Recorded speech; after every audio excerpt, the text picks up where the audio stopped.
Hi hello ಎಲ್ಲರಿಗೂ ನಮಸ್ಕಾರ. ಸುದ್ದಿ ಸಾಗರಿ ಚಾನಲ್ಗೆ ಸ್ವಾಗತ. ಅಣ್ಣಯ್ಯ ಧಾರಾವಾಹಿಯಲ್ಲಿ ಏನಾಗ್ತಿದೆ ಅಂತ ನೋಡ್ಕೊಂಡು ಬರೋಣ ಬನ್ನಿ. ಅದಕ್ಕೂ ಮೊದಲು ಯಾರೆಲ್ಲ ನನ್ನ ಚಾನಲ್ ಸಬ್ಸ್ಕ್ರೈಬ್ ಮಾಡಿಲ್ವೋ ಈ ಕೂಡಲೇ ಸಬ್ಸ್ಕ್ರೈಬ್ ಮಾಡ್ಕೊಳ್ಳಿ. ಅಂತೂ ಪಾರ್ವತಿ ಆಸೆ ನೆರವೇರಿದೆ. ಕನಸಲ್ಲಿ ಮಾತ್ರ ಮಾವ ನನಗೆ ಮುತ್ತು ಕೊಡ್ತಾರೆಂದು ನಿರಾಶಳಾಗಿದ್ದ ಪಾರು ನಿಜವಾಗಿ ಶಿವಮಾವನಿಂದ ಮುತ್ತು ಪಡೆದು ಖುಷಿಯಾಗಿದ್ದಾಳೆ. ಈ ನಡುವೆ ಗೋಡಂಬಿ ಹಾಗೂ ಗೊರಕೆ ಇಬ್ಬರು ಸೇರಿ ಪಾರು ಹಾಗೂ ಶಿವ ಇಬ್ಬರನ್ನು ಇನ್ನಷ್ಟು ಹತ್ತಿರಕ್ಕೆ ಸೇರಿಸುವ ಪ್ರಯತ್ನ ಮಾಡುತ್ತಾರೆ.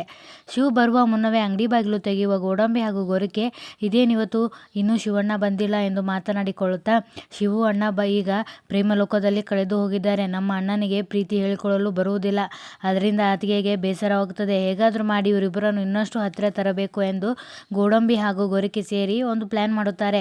ಚಾಕ್ಲೇಟ್ನಲ್ಲಿ ಪಾರು ಐ ಲವ್ ಯು ಎಂದು ಬರೆಸಿ ಅದನ್ನು ಶಿವು ಜೇಬಿಗೆ ಹಾಕೋಣ ಅಂತ ಅದನ್ನು ಅತ್ತಿಗೆ ನೋಡಿ ಖುಷಿಯಾಗುತ್ತಾರೆ ಎಂದು ಮಾತನಾಡಿಕೊಳ್ಳುತ್ತಾರೆ.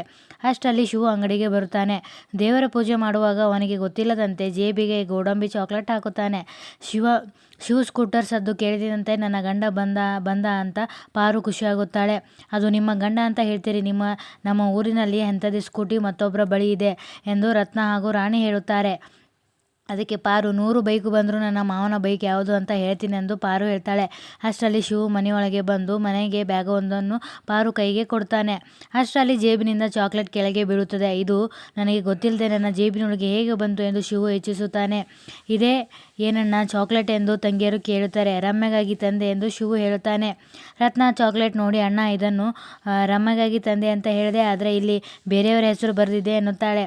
ರಾಣಿ ಕೂಡ ಅದನ್ನು ನೋಡಿ ಪಾರು ಕೈಗೆ ಕೊಡುತ್ತಾಳೆ. ಅದರಲ್ಲಿ ಪಾರು ಐ ಲವ್ ಯು ಎಂದು ಬರೆದಿದ್ದನ್ನು ನೋಡಿ ಪಾರು ಖುಷಿಯಾಗುತ್ತಾಳೆ. ಅದರಲ್ಲಿ ಏನೋ ಬರೆದಿದೆ ಎಂದು ಗೊತ್ತಾಗದೆ ಶಿವು ಗೊಂದಲಕ್ಕೆ ಒಳಗಾಗುತ್ತಾನೆ. ಇದೆಲ್ಲ ಆ ಗೋಡಂಬಿ ಗೊರಕೆ ಮಾಡಿರುವ ಕೆಲಸ ಎಂದು ಅವರನ್ನು ಬೈದುಕೊಳ್ಳುತ್ತಾನೆ. ಅಣ್ಣ ಅತ್ತಿಗೆ ಪ್ರೀತಿ ನೋಡಿ ರಾಣಿ ರತ್ನ ಖುಷಿಯಾಗುತ್ತಾರೆ.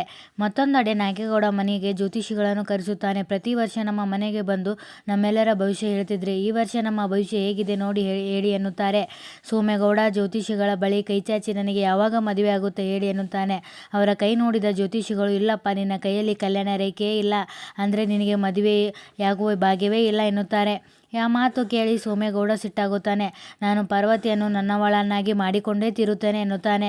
ನಂತರ ನಾಗೇಗೌಡ ತನ್ನ ಕೈ ತೋರಿಸಿ ನನಗೆ ಈ ವರ್ಷವಾದರೂ ಕೋಟಿ ಸಂಪಾದನೆ ಮಾಡುವ ಅದೃಷ್ಟ ಇದೆಯಾ ಹೇಳಿ ಎನ್ನುತ್ತಾನೆ.